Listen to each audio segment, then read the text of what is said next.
AITA for saying to my wife that I'm the one who gets to make decisions about my niece. My 43M niece 14F is being raised by my wife 40F and I. It's a long story, having to do with my sister getting herself pregnant from a deadbeat and proving overall unfit to be a mother. Bottom line is, I see my niece as my daughter and love her just as much as my own biological children 11M 8M. I know my wife also loves her the same way, however I'm legally my niece's sole legal guardian. My niece has practiced gymnastics for the past 10 years, and when she was about 7 or 8 one of the coaches at her gym took notice of her potential and suggested she could really make it as a professional athlete. I personally believe my wife and my niece's daughter were taken by this promise of future glory. Can you imagine if she competes in the Olympics one day?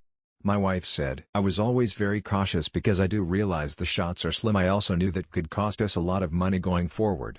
But the coach believes so much in her that they managed to cover some of the costs of her training on the gym's dime. And when I say training, I mean training, some serious hard work. I told them I was fine with the idea as long my niece was happy doing gymnastics and it didn't majorly impact her life. And then, last month, she tore her ACL during practice. We do have insurance, so the medical costs were covered. However, she's going through a painful recovery, all the while wondering when she'll be healthy enough to get back to the gym. But I told my wife I don't want her to do this anymore. Seeing her get hurt and in pain made me realize this is a dangerous sport, and the toll it's taking on her body is simply not worth it. My wife said I couldn't make this decision without considering what my niece wants. I said I can because I'm the adult here and she's still a child. So my wife said there was still the matter of her disagreeing with my view, and that we were supposed to make this parenting decisions together. I then said that's true regarding our boys, but not when it comes to my niece. All I meant is that I'm the sole guardian in the sense of being responsible for her. What my wife got is that I was undermining her as a surrogate mother. AITA here?